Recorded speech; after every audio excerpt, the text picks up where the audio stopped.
Hello everyone.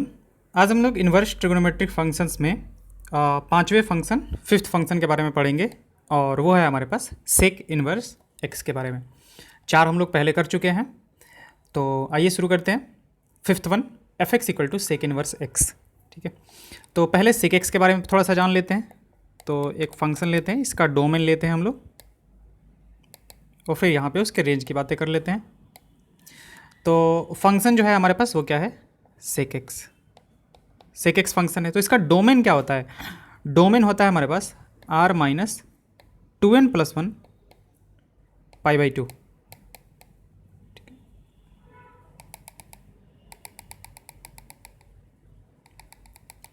r minus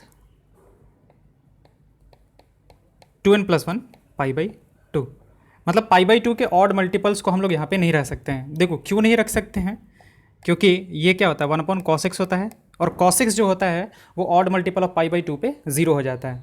ठीक है, तो उसको हमें डोमेन से निकालना पड़ता है।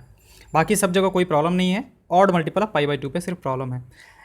सेक एक्स का जो रेंज होता है वो होता है -∞ से -1 यूनियन 1 से इन्फिनिटी। अब इसके रेंज वगैरह के बारे में अब फिर से हम लोग पूरा डिस्कस तो नहीं कर सकते हैं।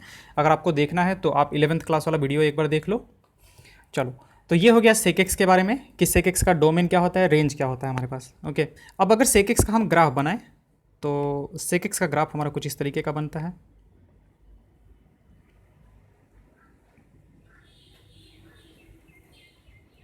Odd multiples of pi by 2 पे नॉट डिफाइंड होता है, तो पाई बाई 2 पे 3 पाई बाई 2 पे 5 pi by 2 0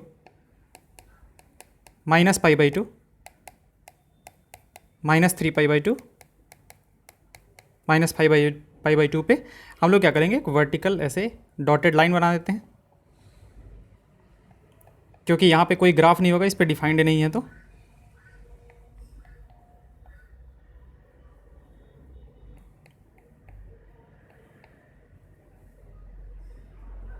-pi by 2 minus का 5 pi by 2, sorry -3 pi by 2 minus का 5 पाई बाई 2। रेंज क्या होता है हमारे पास, रेंज होता है 1 से ऊपर। तो एक 1 वाला लाइन हम बना देते हैं यहाँ पे, और एक इधर बना देते हैं हम लोग -1 वाला लाइन। ये जो लाइन है हमारे पास वो 1 है और ये जो है वो -1 है। ओके, तो हमारा जो सेक एक्स का ग्राफ बनता है वो कुछ इस तरीके का बनता है, इस तरीके से। फिर नीचे में हमारा ग्राफ आ जाता है कुछ इस तरीके से, फिर से वापस ऊपर चला जाता है, फिर से इधर इस साइड में हमारा नीचे आ जाएगा। ठीक है, एंड फिर से इधर ऊपर इस तरीके से। तो इस तरीके से कुछ आपका ग्राफ जो है सेक एक्स का बनता है। तो अब सेक एक्स को देखें, अगर इसके ओरिजिनल डोमेन में देखा जाए तो इसके ओरिजिनल डोमेन में ये एक मैनी फंक्शन है, क्योंकि अगर हम कोई हॉरिजॉन्टल लाइन ड्रॉ करते हैं, ठीक है, हॉरिजॉन्टल लाइन ड्रॉ करते हैं तो ये क्या करता है, एक से ज़्यादा जगह पे कट कर रहा है। ठीक है, तो हमारे पास सेक एक्स है, sec x is a many function, is a many function. अब अगर मैनी फंक्शन है तो इसका इन्वर्स तो एग्जिस्ट करेगा नहीं, inverse does not exist, inverse does not exist. तो हम लोग क्या करते हैं कि इन्वर्स एग्जिस्ट कराने के लिए इसके डोमेन को रिस्ट्रिक्ट करते हैं। सब में हम लोग यही कर रहे हैं, शुरू से लेकर लास्ट तक, साइन कॉस टैन कॉट जो भी हमने किया है सब में डोमेन को रिस्ट्रिक्ट किया है। तो हम लोग डोमेन को कुछ इस तरीके से रिस्ट्रिक्ट करेंगे, डोमेन को कुछ इस तरीके से रिस्ट्रिक्ट करेंगे ताकि ये हमारा 1 1 बन जाए, 1 1 एंड ऑन टू, यानी कि बाइजेक्टिव बन जाए हमारे पास। तो हम लोग करने को कैसे कैसे कर सकते हैं, देखो यहाँ से ये वाला पार्ट उठाते हैं और यहाँ से ये वाला पार्ट उठाते हैं हम लोग। ठीक है, यहाँ से ये वाला पार्ट उठाते हैं। अच्छा, सिर्फ एक ही पार्ट क्यों नहीं उठाया, क्योंकि फिर आपका अगर मान लेते हैं कि आप ये पार्ट उठाते हो तो सिर्फ पॉजिटिव वाला कवर हो पाएगा। ठीक है, पॉजिटिव वाला कवर हो पाएगा, निगेटिव वाला आपका कवर नहीं होगा। तो उस निगेटिव को कवर करने के लिए हमें मतलब एक ऊपर में पार्ट लेना पड़ेगा, एक नीचे में पार्ट लेना पड़ेगा। तो अगर हम ये वाला पार्ट उठाएं सिर्फ, मतलब ऊपर से ये ब्लैक वाला और नीचे से ये ब्लैक वाला, तो ये हमारे पास 1 1 है। क्योंकि अब आप अगर हॉरिजॉन्टल लाइन ड्रॉ करोगे तो ब्लैक वाले पार्ट को सिर्फ ये एक ही जगह पे कट करेगा। जैसे ये हॉरिजॉन्टल लाइंस हैं तो एक जगह एक जगह एक जगह, देखो कोई भी हॉरिजॉन्टल लाइन ड्रॉ करोगे तो एक ही जगह पे कट करेगा। करने को हम लोग आगे भी कर सकते थे, मतलब ये कि अगर हम चाहते तो हम यहाँ से उठा के और इसको यहाँ वाला उठा लेते हैं, ये वाला उठा लेते हैं तो भी चल जाता, ठीक है। जैसा कि सब में बात हम लोग कर रहे हैं कि इनमें से आप कोई भी उठा सकते हो, ये आपका 1 1 and 2 हो जाएगा, तो इसमें आपका इन्वर्स एग्जिस्ट कर जाएगा। लेकिन हम लोग क्या करते हैं, हम लोग यहाँ से मतलब ये वाला पार्ट को उठाते हैं। कौन से पार्ट को? दिस पार्ट, ये जो पार्ट है यहाँ से ये और यहाँ से ये, ठीक है, जिसको कि हम लोग क्या कहेंगे, प्रिंसिपल वैल्यू ब्रांच कहेंगे। ओके, तो हम लोग डोमेन को रेस्ट्रिक्ट करेंगे। Now for inverse to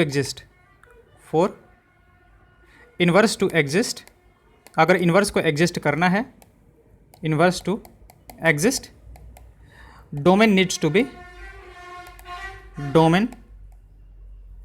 restricted,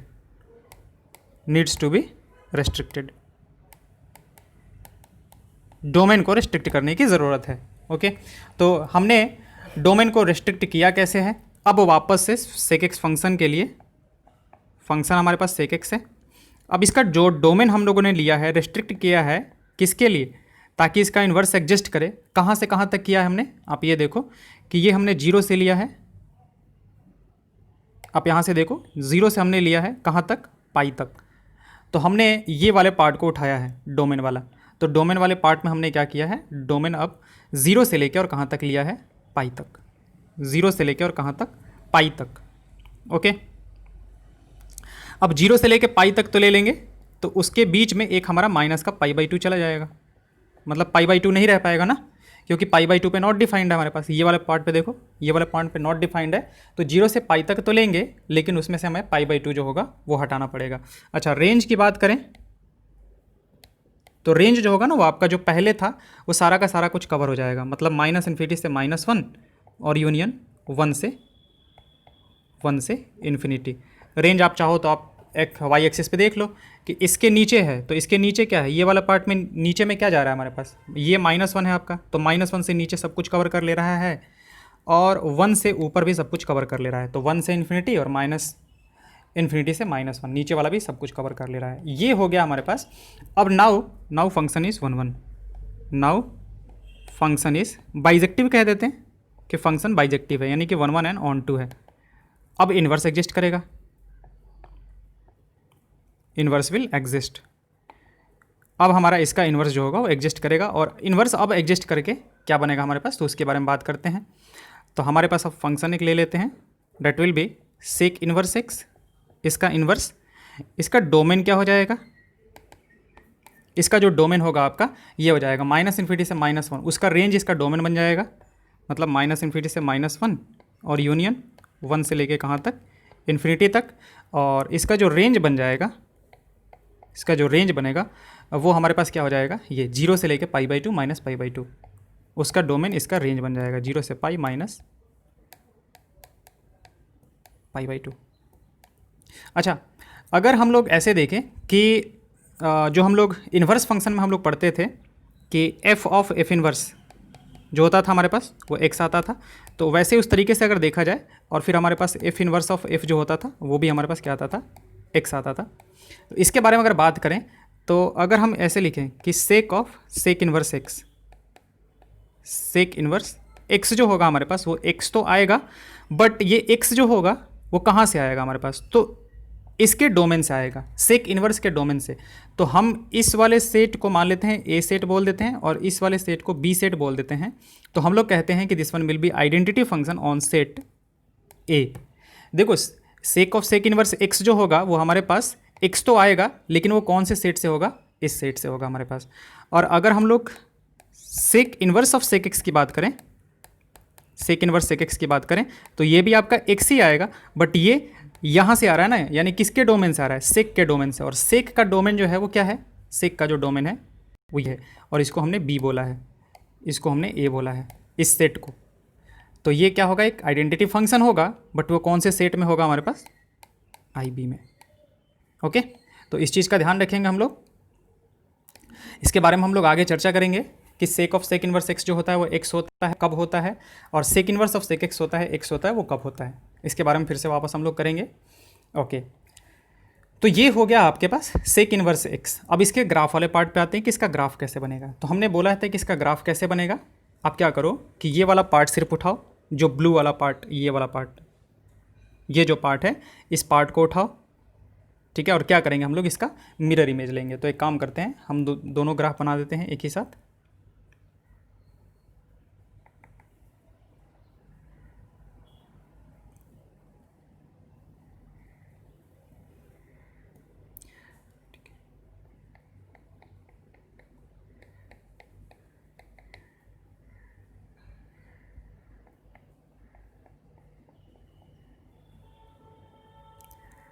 अगर हम लोग सिर्फ 0 से लेके पाई तक का ग्राफ लें तो 0 से लेके पाई तक का जो ग्राफ है हमारा वो कुछ इस तरीके का दिखेगा।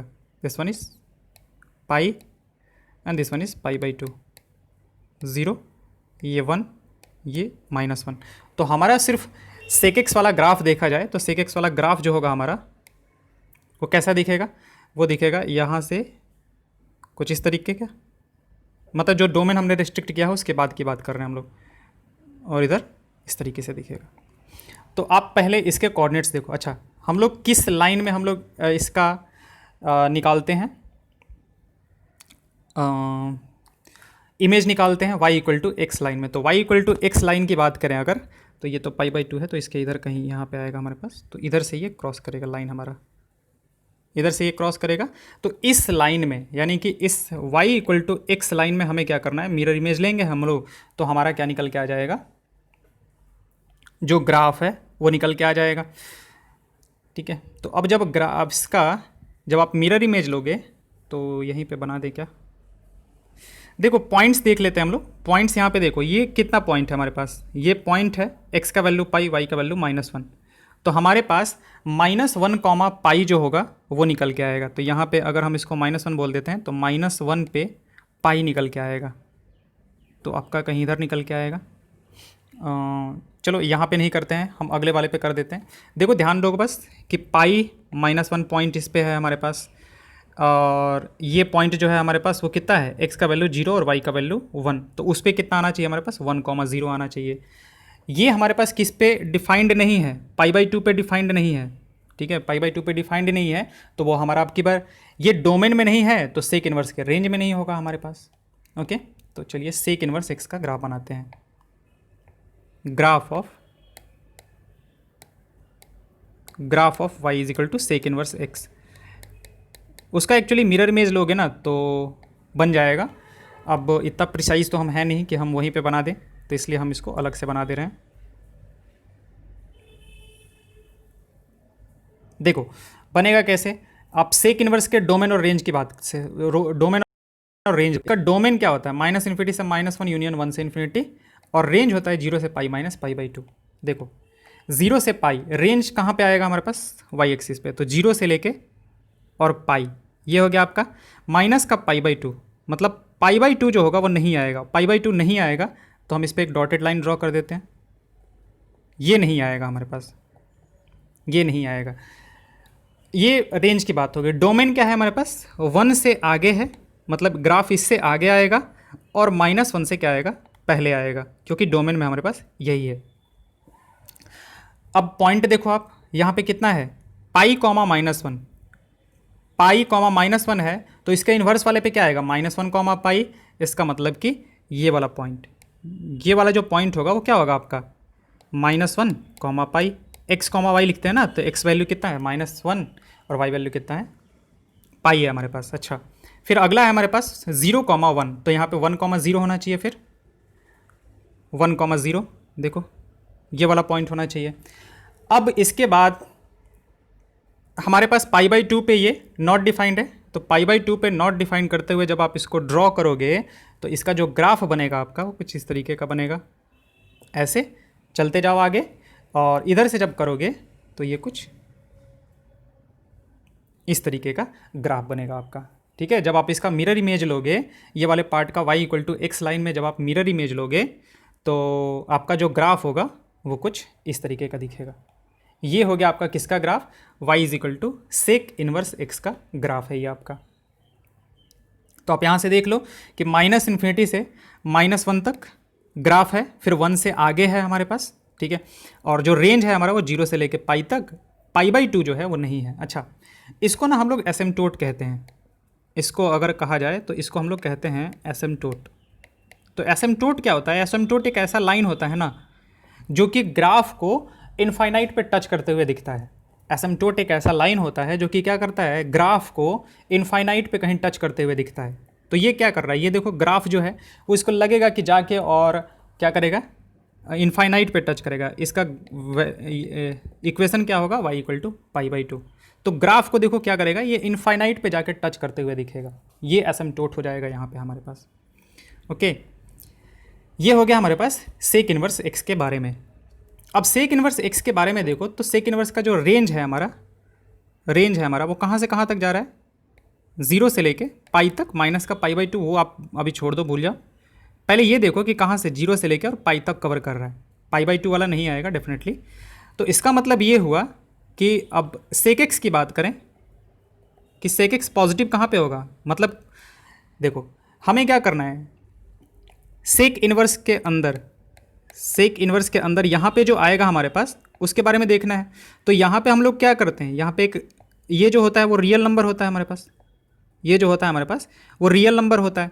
तो अब ये या तो पॉजिटिव होगा या फिर निगेटिव होगा। 0 होगा वो डेफिनेटली, वो तो अलग बात है, 0 वाला तो हम लोग ऐसे ही बता सकते हैं। पॉजिटिव और निगेटिव की बात करते हैं तो आप देखो कि सेक एक्स जो है वो पॉजिटिव कहाँ कहाँ पे होता है। एक्चुअली सेक इनवर्स एक्स जो होगा वो हमारे पास क्या होगा, थीटा के बराबर। तो आप ये देखो कि सेक थीटा जो है, आप इसकी जगह पे ये कर सकते हो कि सेक थीटा जो है वो पॉजिटिव कहाँ कहाँ पे होता है, फर्स्ट क्वाड्रेंट में होता है, ठीक है। और सेक थीटा जो निगेटिव होता है वो कौन से क्वाड्रेंट में होता है, सेकंड क्वाड्रेंट में। ऐसे होता है, ये पॉजिटिव इस क्वाड्रेंट में भी होता है, निगेटिव इस क्वाड्रेंट में होता है। लेकिन हम लोग ये क्वाड्रेंट और ये क्वाड्रेंट चूज नहीं करते हैं, हम लोग ये वाला क्वाड्रेंट चूज करते हैं, sec theta positive and sec theta negative. Okay, इससे पहले वाले दोनों फंक्शंस में हमने यहाँ पे एक्स लिया है, बट वो सेल्फ एक्सप्लेनेटरी, आप उसको समझ सकते हो, इससे कंफ्यूज मत होना कि यहाँ पे जो एक्स है वही चीज़ वहाँ पे भी है, नहीं वो चीज़ नहीं है यहाँ पे। सेक इनवर्स एक्स जो होगा वो एक एंगल आएगा ना हमारे पास, उसकी बात कर रहे हैं। तो किसी भी एंगल पे मतलब सेक थीटा जो है वो पॉजिटिव कौन से क्वाड्रेंट में होगा, this will be in first quadrant, और निगेटिव कौन से क्वाड्रेंट में, सेकंड क्वाड्रेंट में, ठीक है। तो अगर इसका मतलब ये हुआ कि सेक इनवर्स के अंदर यहाँ पे हम लोग पॉजिटिव डालेंगे, सेक इनवर्स के अंदर यहाँ पे अगर कोई पॉजिटिव नंबर डालते हैं तो कौन से क्वाड्रेंट आएगा हमारे पास, फर्स्ट क्वाड्रेंट का कोई एंगल आएगा, ठीक है। और अगर सेक इनवर्स के अंदर जब आप निगेटिव डालोगे तो ये आपका कौन से क्वाड्रेंट में आएगा, सेकंड क्वाड्रेंट में, ठीक है। देखो आने को इस क्वाड्रेंट में और इस क्वाड्रेंट में भी आ सकता था, लेकिन हम लोग ये वाला चूज़ नहीं करते हैं, हम लोग चूज़ कौन कौन सा करते हैं, first quadrant and second quadrant. तो अगर एग्जांपल हम बताएं एक दो, कि अगर आपको पूछा जाए कि सेक इनवर्स 2 का वैल्यू कितना होगा, तो सेक इनवर्स 2 कितने पे होता है, जितने पे cos 1/2 होगा, यानी कितने पे, π/3 पे, तो π/3 हो जाएगा हमारे पास। अब पूछा जाए कि सेक इनवर्स -2 क्या होगा हमारे पास, तो सेक इनवर्स -2 के लिए आपको जाना कौन से क्वाड्रेंट में है, सेकंड क्वाड्रेंट में। तो सेकंड क्वाड्रेंट में इस तरीके से चला जाया करो, π-θ। फोर्थ क्वाड्रेंट में सीधे -θ से आएंगे। अभी हम एक बार सबको समराइज करेंगे। तो -2 जब करना होता है ना तो π-θ यानी कि कितना, सेक इनवर्स 2 कर लो आप, ठीक है। सेक इनवर्स 2 तो कितना आ जाएगा आपका, π-π/3 यानी कि वैल्यू कितना आ जाएगा, 2π/3। तो यहाँ से हमारे पास एक फॉर्मूला निकल के आ जाएगा कि सेक इनवर्स -x जो होता है हमारे पास, सेक इनवर्स -x जो होता है वो कितना होता है, π सेक इनवर्स x। हम वापस से सबको समराइज करेंगे, मतलब sine cos tan cot sec cosec सबको एक जगह ले आके, तो ये हो जाएगा आपका π सेक इनवर्स x। इसका एक और प्रूफ है जो आगे हम लोग पढ़ेंगे, अभी है आगे चल के है। अभी फिलहाल आप यहाँ से ध्यान रखो कि सेक इनवर्स -x जो होता है π सेक इनवर्स x होता है। हम लोग सबके लिए देख लिया है, साइन कॉस टैन, मतलब sine inverse, cos inverse, tan inverse, cot inverse, और अब देख लिया सेक इनवर्स के बारे में। अच्छा, इसके बारे में बात की जाए कि ये इंक्रीजिंग फंक्शन है या फिर डिक्रीजिंग फंक्शन है, तो ग्राफ देख के बस देखो, ऐसा कुछ है नहीं कि अभी आपको ज़रूरत है, बट ग्राफ देख के थोड़ा सीखते हैं हम लोग। तो क्या करो, हमने क्या बोला है कि अभी फ़िलहाल के लिए आप ऐसे ध्यान रखो कि क्या करो, लेफ्ट हैंड साइड से, एक्सट्रीम लेफ्ट हैंड साइड से चलना शुरू करो। अगर आपको चढ़ने की ज़रूरत पड़ रही है चढ़ने की ज़रूरत पड़ रही है तो इंक्रीजिंग फंक्शन है। तो ये कौन सा फंक्शन है, अगेन हमारे पास इंक्रीजिंग फंक्शन है। इंक्रीजिंग फंक्शन क्यों है, क्योंकि हमें चढ़ने की ज़रूरत पड़ रही है। ओके, चलो आ जाओ। तो ये बात हो गई हमारे पास सेक इनवर्स एक्स की। अच्छा, अगेन यहाँ पे चाहते हम लोग तो वही वापस से कि यहाँ पे भी ले सकते थे, ऐसा कुछ दिक्कत था नहीं। हम चाहते तो इसके आगे भी ले सकते थे ये सब, लेकिन हम लोग लेते नहीं हैं। ठीक है, हम लोग कौन सा लेते हैं, 0 से लेके π/2 पाई माइनस π/2, जिसको कि हम लोग प्रिंसिपल वैल्यू ब्रांच कहते हैं। तो उसके बारे में, सेक इनवर्स के बारे में देख लेते हैं। इधर ये कोसेक हो गया आपका, और ये हो गया आपका सेक इनवर्स। तो देखो सेक इनवर्स का जो ग्राफ बनता है वो कुछ इस तरीके का बनता है आपका। ठीक है, डिफाइन कहाँ से कहाँ तक करते हैं, देखो सेक इनवर्स जो होगा r -(-1) से 1, मतलब आप जो हमने जो डोमेन लिखा है ना उसी चीज़ को -∞ से -1, इसी चीज़ को हम r -(-1) से 1 भी लिख सकते हैं। जो हमने -∞ से -1 और यूनियन 1 से इन्फिनिटी लिखा है, उसी चीज़ को लिखने का ये दूसरा तरीका है। नंबर लाइन पे आप देख सकते हो इसको। और 0 से पाई माइनस π/2, तो ये हो जाएगा आपका किसका ग्राफ, सेक इनवर्स का। देखो पूरा नहीं होगा, पूरा नहीं होगा, डेफिनेटली पूरा ग्राफ नहीं है सेक इनवर्स का। ठीक है, बहुत लोग बता देते हैं कि पूरा ग्राफ हो ही कैसे सकता है, ये तो फंक्शन ही नहीं रह जाएगा। फंक्शन क्यों नहीं रह जाएगा, क्योंकि कोई भी वर्टिकल लाइन ड्रॉ करोगे तो एक से ज़्यादा जगह पे कट कर जाएगा, यहाँ पे कट करेगा, यहाँ पे कट करेगा। तो ये जो हाईलाइटेड है ना, ये सिर्फ पार्ट है, ऐसा नहीं है कि पूरा का पूरा आपका सेक इनवर्स का ग्राफ है। क्योंकि सेक इनवर्स तो वैसे फिर फंक्शन ही नहीं रह जाएगा, क्योंकि एक ही इनपुट पे देखो 3 आउटपुट यहाँ पे, मतलब 3 आउटपुट तो दिख रहे हैं, ऐसे ऐसे चलते जाएगा तो इनफाइनाइट आउटपुट्स आ जाएंगे हमारे पास, तो ये फिर फंक्शन ही नहीं रह जाएगा।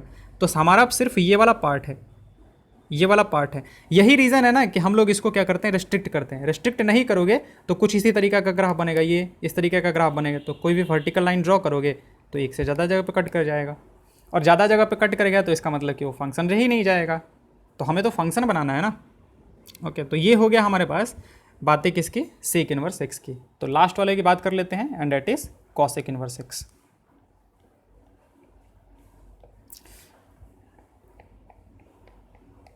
लास्ट 6th फंक्शन की बात करते हैं, और 6th फंक्शन है हमारे पास y = कॉसेक इनवर्स एक्स की। तो कॉसेक इनवर्स एक्स के बारे में आते हैं, तो पहले कॉसेक एक्स के बारे में देख लेते हैं। तो ये फंक्शन हुआ, ठीक है, ये हो गया उसका डोमेन, और ये हो गया उसका रेंज। ठीक है, फंक्शन, डोमेन और उसका रेंज। तो फंक्शन क्या हम लोग ले रहे हैं, कॉसेक एक्स। ठीक है, तो कॉसेक एक्स होता है क्या है, 1/sin x। तो sin x जहाँ पे 0 होगा वहाँ पे नॉट डिफाइंड होगा। तो इसका मतलब कि इसका जो डोमेन होता है वो क्या होता है, r - n π। ठीक है, जहाँ पे कि n जो है वो इंटीजर से बिलोंग कर रहा है, हर जगह इंटीजर से ही बिलोंग कर रहा है। ओके, पाई के मल्टीपल्स को हम लोग क्या कर देते हैं, हटा देते हैं। पाई के मल्टीपल्स को जितने सारे होंगे उसको हम लोग हटा देंगे। ओके, रेंज क्या होता है, अगेन इसका भी जो रेंज होता है ना वही होता है -∞ से -1, यूनियन क्या होता है हमारे पास 1 से लेके और इन्फिनिटी तक। ठीक है, ये हमारे पास, अगर हम इसके डोमेन को रिस्ट्रिक्ट वगैरह नहीं करते हैं तो ये कुछ ऐसा होता है। तो अब इसके ग्राफ को अगर आप देखो,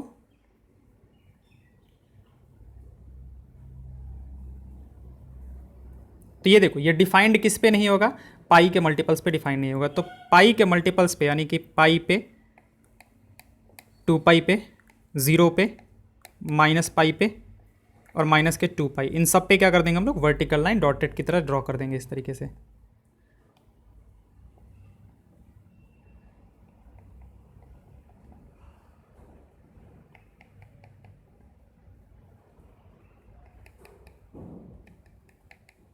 ठीक है, और फिर एक और डॉटेड लाइन ड्रॉ करेंगे हम 1 के लिए।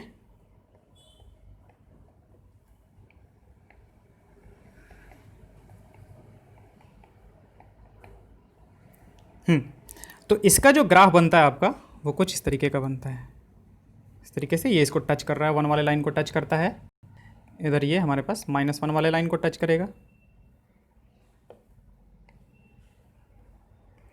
और फिर याद आपका इधर जो है ये ऐसे चलते जाएगा, ऐसे इधर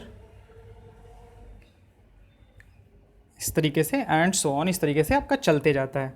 ओके, ये जो होता है आपका कितना होता है, ये होता है π/2, ये होगा आपका माइनस का π/2। तो हमें क्या करना है, हमें इस तरीके से कोई पार्ट उठाना है ताकि हमारा पॉजिटिव निगेटिव दोनों कवर भी हो जाए, और ये क्या रह जाए, one one and onto भी बन जाए हमारे पास।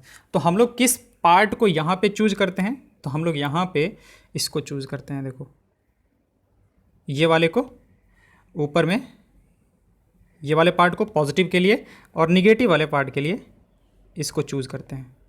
यानी कि हम लोग डोमेन को कहाँ से कहाँ तक रिस्ट्रिक्ट करेंगे, यहाँ से लेके यहाँ तक -π/2 से π/2, क्योंकि ये तो है नहीं हमारे पास। तो अब की बार डोमेन को रिस्ट्रिक्ट करेंगे -π/2 से π/2 तक, क्योंकि अब ये ब्लैक वाला जो पार्ट है, अगर सिर्फ आप इस ग्राफ को देखो तो ये आपका 1 1 हो जाएगा, क्योंकि अभी तो ये मैनी वन है, अभी तो ये मैनी वन है। कोई भी हॉरिजॉन्टल लाइन ड्रॉ करोगे एक से ज़्यादा जगह पे कट करेगा इसको, ये तो मैनी वन है। तो मैनी वन तो हम लोग, मैनी वन का इन्वर्स तो एग्जिस्ट करेगा नहीं, ठीक है। अगेन हम लोग यहाँ पे लिख लेते हैं कि cosec x जो है, cosec x is a many one function, is a many one function in its domain, in its domain, ठीक है। Hence inverse will not exist, inverse will not exist in this domain, not exist in this domain।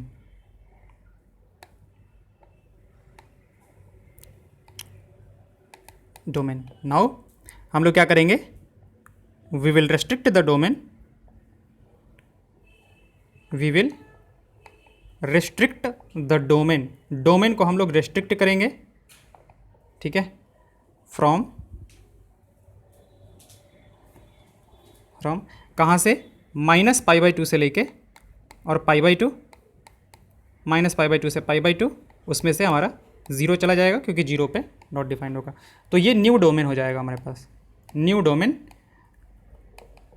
Function को 1 1 बनाने के लिए। कहाँ से कहाँ तक, -π/2 से लेके π/2, मतलब ये वाला पार्ट, -π/2 से लेके π/2 -0, ये वाला पार्ट को, क्योंकि 0 पे तो वो नॉट डिफाइंड होगा हमारे पास। तो हमारे नए वाले डोमेन में जो ग्राफ बनेगा वो कैसा बनेगा उसको देख लेते हैं।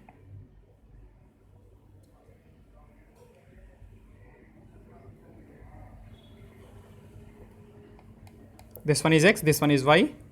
तो नए वाले डोमेन में हमारा जो ग्राफ बनेगा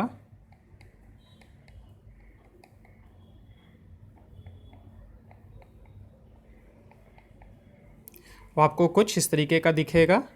कैसा था,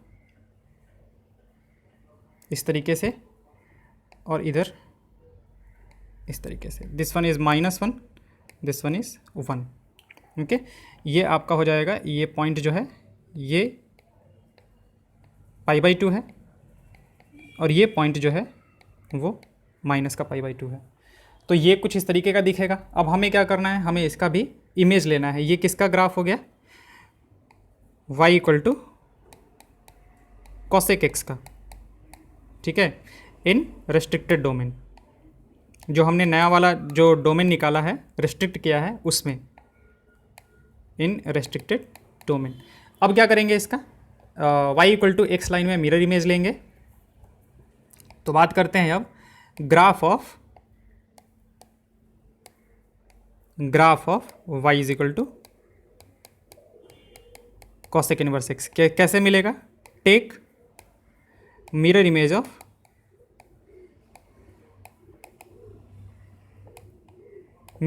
y = cosec x,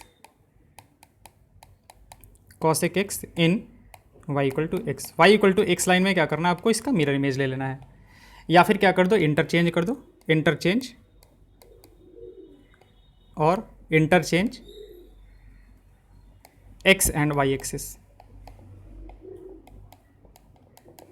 x और y एक्सिस को क्या कर दो आप, इंटरचेंज कर दो। तो आपका जो ग्राफ बनेगा y = cosec इनवर्स x का, वो कुछ इस तरीके का बनेगा। अच्छा, अगर हमने रेस्ट्रिक्ट कर दिया तो आपका जो फंक्शन जो था पहले क्या था, cosec x, पहले इसको लिख लेते हैं। cosec x फंक्शन था हमारे पास, और इसका जो डोमेन हमने रेस्ट्रिक्ट जो किया है, वो जो डोमेन है वो क्या है, -π/2 to π/2, और इसमें से 0 को माइनस कर देते हैं। और इसका जो रेंज है वो तो वही है हमारे पास, -∞ से -1 यूनियन 1 से इन्फिनिटी।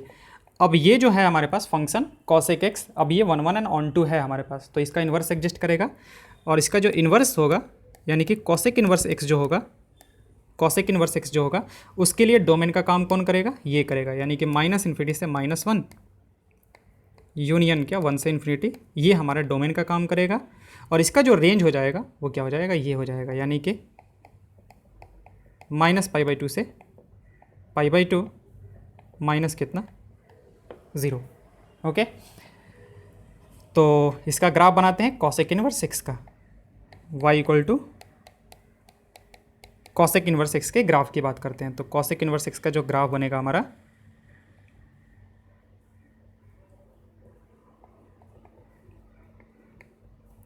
एक्स वाई, अच्छा ये हमारे पास ग्राफ जो जाएगा वो कहाँ से कहाँ तक जाएगा, y, इसका रेंज देखो आप कहाँ से कहाँ तक है, -π/2 से π/2 -0। तो π/2 मान लेते हैं हमारा ऊपर में है, ये हमारे पास π/2 है, और उतना ही नीचे ये आएगा माइनस का π/2। अब की बार देखो 0 पे ग्राफ नहीं होगा, तो 0 पे डॉटेड लाइन की तरह छोड़ देते हैं, वहाँ पे डॉटेड लाइन उसको बनाएंगे तो पता नहीं चलेगा। यहाँ पे एक बना लेते हैं, ठीक है, और एक यहाँ पे बना लेते हैं। ओके, ये तो आपका रेंज वाला बात हो गया। डोमेन क्या है इसका, डोमेन है -∞ से -1 यूनियन 1 से इन्फिनिटी। तो -1 से पहले ग्राफ आएगा और 1 के बाद ग्राफ आएगा हमारे पास। अब अगर कॉसेक एक्स वाले ग्राफ पे देखो तो पॉइंट्स कैसे लाई कर रहे हैं, जैसे ये पॉइंट की बात करें तो इस पॉइंट का कोऑर्डिनेट कितना होगा, π/2, 1 होगा आपका। इस पॉइंट का कोऑर्डिनेट अगर देखा जाए, इस पॉइंट का कोऑर्डिनेट, तो दिस कोऑर्डिनेट विल बी -π/2, -1। तो उस पर ये अगर π/2, 1 है तो इसके इन्वर्स वाले पे 1, π/2 होगा। अगर इस पे x, y होता है तो इन्वर्स पे y, x होता है, तो 1, π/2।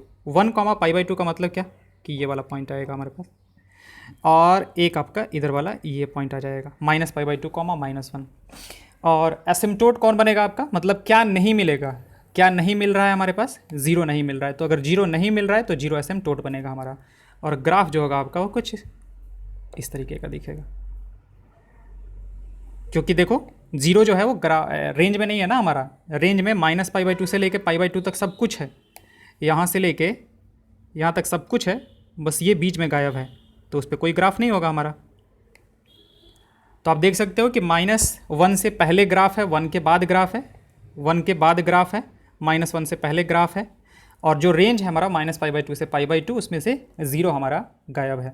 तो अब यहाँ से भी देखा जाए तो कॉसेक इन्वर्स एक्स जो हुआ हमारे पास वो कौन कौन से क्वाड्रेंट में जा रहा है, वो जा रहा है हमारे पास फर्स्ट क्वाड्रेंट और फोर्थ क्वाड्रेंट। देखो हमारा टारगेट क्या होता है ना कि कॉसेक इन्वर्स के अंदर जो है हमारे पास कॉसेक इन्वर्स एक्स, यहाँ पे अब एक्स जो होगा वो या तो पॉजिटिव होगा या फिर क्या होगा, निगेटिव होगा।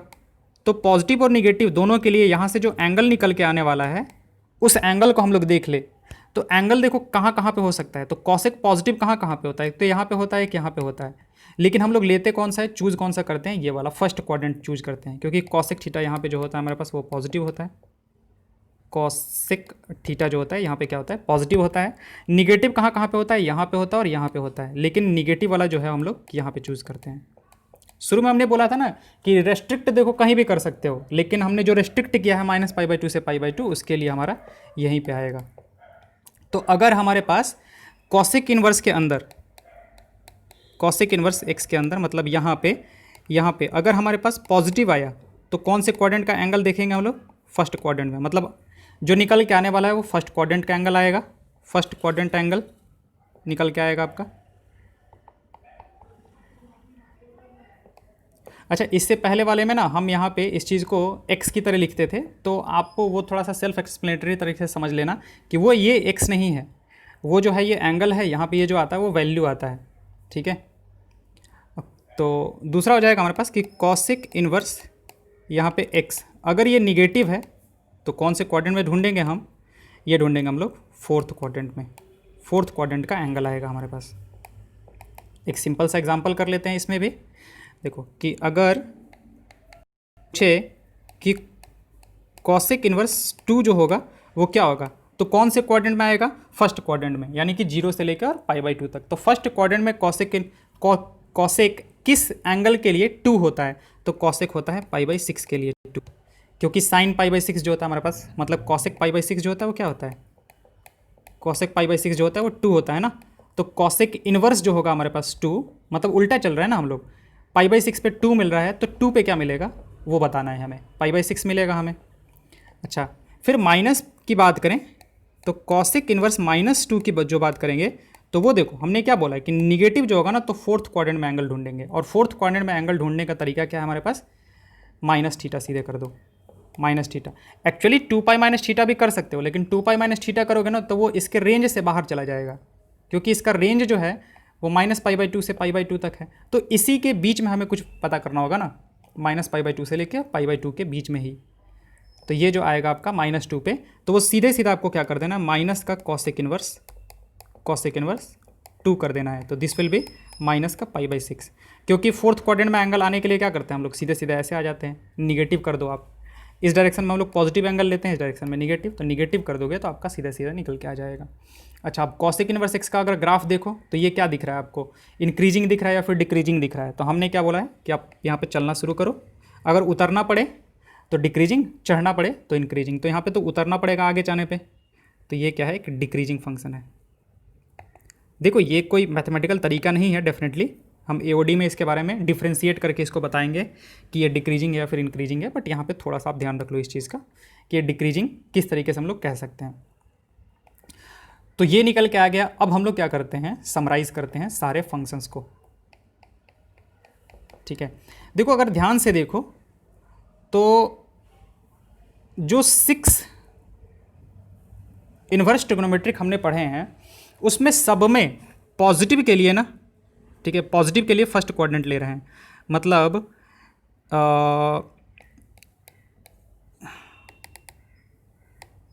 पॉजिटिव एंगल, मतलब कि पॉजिटिव वैल्यू के लिए फर्स्ट क्वाड्रेंट फॉर ऑल, सबके लिए फर्स्ट क्वाड्रेंट में ही हम लोग क्या कर रहे हैं, जा रहे हैं पॉजिटिव वैल्यू के लिए। निगेटिव के लिए देखो अभी हम आपको पता चल जाएगा कि हम किसकी बात कर रहे हैं। निगेटिव के लिए निगेटिव वैल्यू अगर है, ठीक है, मतलब हम टी इनवर्स यहाँ पे ये जो x आता है ना, इसके पॉजिटिव और निगेटिव वैल्यू की बात कर रहे हैं, पॉजिटिव वैल्यू और निगेटिव वैल्यू। टी जो है वो हमारा sign, cos, tan, cot, sec, cosec जो भी है सब आ जाएगा हमारे पास। तो पॉजिटिव वैल्यू के लिए सबके लिए फर्स्ट क्वाड्रेंट में हम लोग एंगल पता करेंगे। निगेटिव वैल्यू के लिए 3 जो है उसके लिए सेकंड क्वाड्रेंट में आपको आना पड़ेगा, और वो कौन कौन सा है आपका, वो है कॉस इनवर्स, सेक इनवर्स और कॉट इनवर्स। 3 के लिए निगेटिव वैल्यू के लिए आपको कहाँ पे आना पड़ेगा, सेकंड क्वाड्रेंट में, और 3 के लिए निगेटिव वैल्यू के लिए, 3 निगेटिव वैल्यू के लिए आपको कौन से क्वाड्रेंट में आना पड़ेगा, फोर्थ क्वाड्रेंट में। फोर्थ क्वाड्रेंट में किसके लिए आना पड़ेगा, साइन इनवर्स के लिए आना पड़ेगा, कॉसेक इनवर्स के लिए आना पड़ेगा, और एक क्या आना पड़ेगा आपको, टैन इनवर्स के लिए, ठीक है। तो यहाँ पे देखो एक तरह से सिमेट्री के लिए भी हम लोग ये काम कर देते हैं, कह सकते हो कि 3 आपको वहाँ पे चला जाए। देखो कॉस और सेक ये तो दोनों एक साथ आएगा भी ऐसे ही, जहाँ पे कॉस पॉजिटिव होगा वहाँ पे सेक पॉजिटिव होगा, जहाँ पे साइन पॉजिटिव होगा वहाँ पे कॉसेक पॉजिटिव होगा। बस होता क्या है ना कि कॉट वाले के लिए ध्यान रखेंगे हम लोग कि कॉट इनवर्स के लिए निगेटिव वाला जो है वो सेकंड क्वाड्रेंट में हम लोग देखते हैं, और टैन इनवर्स के लिए निगेटिव वाला जो है वो हम लोग फोर्थ क्वाड्रेंट में देखते हैं, ठीक है। इसका ध्यान रखेंगे हम लोग कि हम लोग क्या करते हैं कि इनवर्स में बाकी साइन और सेक, मतलब साइन, कॉसेक और सेक और कॉस के लिए तो हम लोग एक ही क्वाड्रेंट देखते हैं, सेकंड क्वाड्रेंट, और इसके लिए फोर्थ क्वाड्रेंट। लेकिन टैन वाले में थोड़ा सा अलग आ जाता है, टैन इनवर्स में निगेटिव के लिए फोर्थ क्वाड्रेंट ढूंढ देंगे, और कॉट इनवर्स में निगेटिव के लिए सेकंड क्वाड्रेंट। सेकंड क्वाड्रेंट में घुसने के लिए आपको क्या करना है, π-θ करना है, और फोर्थ क्वाड्रेंट में घुसने के लिए आपको क्या करना है, सिर्फ माइनस का थीटा करना है। अब इसके बारे में बातें करते हैं, सबको हम सबका एक एक वैल्यू लेके और फिर आपको बताते हैं। देखो पहले इसके बारे में बात करते हैं, साइन इनवर्स वाले की। देखो तो अगर साइन इनवर्स हम मान लेते हैं 2 की बात करते हैं, sorry sine inverse 1/2, sine inverse 1/2 की बात करें तो साइन इनवर्स 1/2 आपका कितना होगा, π/6 होगा, क्योंकि साइन π/6 1/2 होता है। अब अगर हम साइन इनवर्स माइनस का 1/2 करें ना, तो हमने क्या बोला कि आपको कौन से क्वाड्रेंट में जाना पड़ेगा, निगेटिव के लिए फोर्थ क्वाड्रेंट में। और निगेटिव फोर्थ क्वाड्रेंट में इसका मतलब कि सीधे सीधे आप माइनस का थीटा कर दो, ये जो है आपका थीटा आया है तो माइनस का थीटा कर दो, यानी कि माइनस का π/6, बिना सोचे समझे आप निगेटिव के लिए माइनस लगा दो। ये साइन इन्वर्स की बात हो गई। वैसे ही कॉसेक इन्वर्स की बात करें तो कॉसेक इन्वर्स अगर 2 है तो ये आपका कितना आ जाएगा, π/6, जो कि आपका थीटा है। अगर कॉसेक इन्वर्स माइनस का हाफ पूछ दिया तो आपको कौन सा क्वाड्रेंट में आ जाना है, फोर्थ क्वाड्रेंट में। फोर्थ क्वाड्रेंट का मतलब माइनस का π/6, सीधे सीधे। ठीक है, ये हो गया 2 के लिए। अब कॉस के लिए आते हैं। अगर कॉस इन्वर्स मान लेते हैं कि 1/2 दिया हुआ है तो इसका वैल्यू जो होता है वो कितना होता है, π/3 होता है, यानी कि ये जो है वो थीटा है आपका। अब यही चीज़ अगर निगेटिव में पूछा है कॉस इन्वर्स माइनस हाफ पूछा है तो आपको किस में आना पड़ेगा, सेकंड क्वाड्रेंट में आना पड़ेगा। और सेकंड क्वाड्रेंट में आने के लिए क्या करना पड़ता है, π - थीटा करना पड़ता है। तो आपका कितना हो जाएगा, ये थीटा है, π/3 ये थीटा है, तो π - π/3 यानी कि ये आपका कितना आ जाएगा, 2π/3। तो आप ये ध्यान रखो कि यहाँ पे हम लोग सीधे सीधे माइनस कर देते थे इन दोनों में, यहाँ पे हमने क्या किया है, पाई माइनस किया है। ये हो गया आपका। फिर आते हैं सेक वाले में। सेक इन्वर्स की बात करते हैं तो सेक इन्वर्स में अगर मान लेते हैं 2 पूछा जाए तो कितना आ जाएगा आपका, π/3 = थीटा। और सेक इन्वर्स अगर माइनस का 2 पूछा जाए तो वो भी कितना होगा आपका, सेकंड क्वाड्रेंट, यानी कि π - थीटा। तो π - π/3 यानी कि आ जाएगा आपका 2π/3। बस आपको ध्यान ये रखना है कॉट इन्वर्स वाला। पहले टैन इन्वर्स ले लेते हैं। तो अगर टैन इन्वर्स 1 के बारे में पूछा जाए तो टैन इन्वर्स 1 कितना होगा आपका, टैन इन्वर्स 1 होता है π/4, टैन π/4 1 होता है, तो ये थीटा हो गया आपका।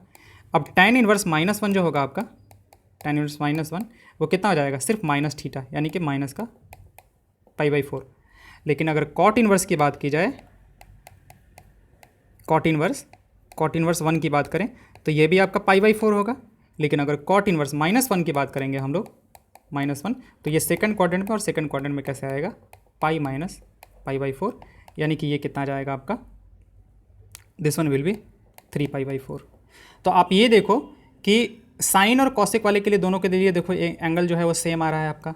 कॉसिक और साइन, सेक और कॉसिक के लिए, सॉरी कॉस और सेक के लिए आपका एंगल सेम आ रहा है। लेकिन देखो टैन वाले में ना उल्टा आता है। यहाँ पे हमारे पास माइनस का π/4 आ रहा है, यहाँ पे देखो 3π/4 आ रहा है। तो इसका ध्यान रखेंगे कि टैन इन्वर्स में निगेटिव के लिए हम लोग फोर्थ क्वाड्रेंट में जाते हैं, और इसके लिए हम लोग कौन से क्वाड्रेंट में, सेकंड क्वाड्रेंट में आते हैं। आप इसके रेंज और डोमेन से भी देख सकते हो। तो हम वापस से अब यहाँ पे लिखते हैं फंक्शन, मतलब इन्वर्स ट्रिग्नोमेट्रिक फंक्शन, इन्वर्स, ये ट्रिग्नोमेट्रिक फंक्शन, ये है उसका डोमेन, और ये है उसका रेंज। तो इन्वर्स ट्रिग्नोमेट्रिक फंक्शन में पहला है हमारे पास साइन इन्वर्स x। तो साइन इन्वर्स x का जो डोमेन होता है वो कितना होता है, -1 से 1, ठीक है। और रेंज क्या होता है हमारे पास, रेंज होता है -π/2 से लेके और π/2।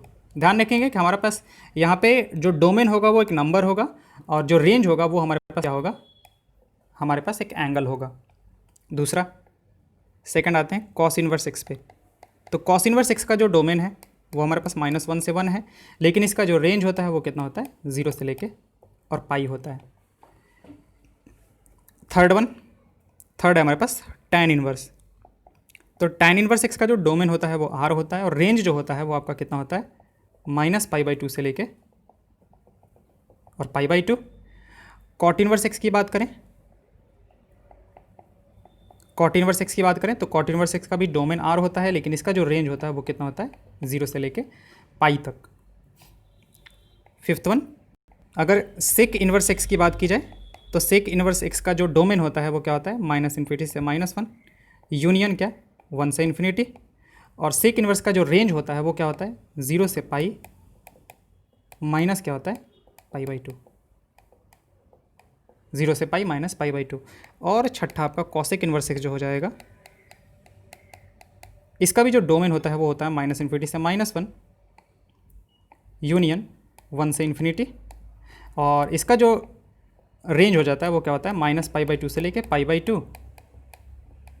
π/2 और माइनस।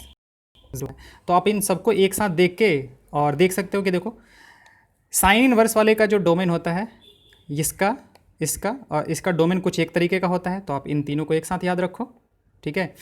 और इसका इसका और इसका जो रेंज होता है वो कुछ एक तरीके का होता है। तो इन तीनों को आप एक साथ करके याद रखो, और बाकी जो तीनों साइन वाले हैं, चेक साइन वाले, उनको एक साथ याद रखो आप। तो आप यहाँ से भी देख सकते हो कि देखो -π/2 से π/2 कौन कौन से क्वाड्रेंट में आपका जा रहा है, first quadrant and fourth quadrant. तो देखो साइन इनवर्स जो है हमारा, अभी हमने देखा था कि कौन कौन से क्वाड्रेंट में है, साइन इनवर्स आपका पॉजिटिव के लिए इसमें और निगेटिव के लिए फोर्थ क्वाड्रेंट। तो first quadrant and fourth quadrant आ जाएगा हमारे पास। आप वैसे ही कॉस इनवर्स के लिए देखो, कॉस इनवर्स का रेंज क्या होता है, 0 से लेके पाई तक होता है। तो 0 से लेके पाई तक आप कैसे आओगे, 0 से लेके पाई तक फर्स्ट क्वाड्रेंट और देखो सेकंड क्वाड्रेंट, तो 0 से लेकर पाई तक आ जाएगा आपका। सेम आप सब कुछ देख सकते हो सबके लिए, sine, cos, cos inverse, tan inverse, cot inverse, sec inverse, cosec inverse. तो ये हो गया आपका सारा ट्रिग्नोमेट्रिक फंक्शंस के बारे में, ठीक है, मतलब ट्रिग्नोमेट्रिक इनवर्स ट्रिग्नोमेट्रिक फंक्शन के बारे में बेसिक हो गया। इसके बारे में चलिए फर्दर हम लोग और देखेंगे नेक्स्ट क्लास में। Okay, thank you.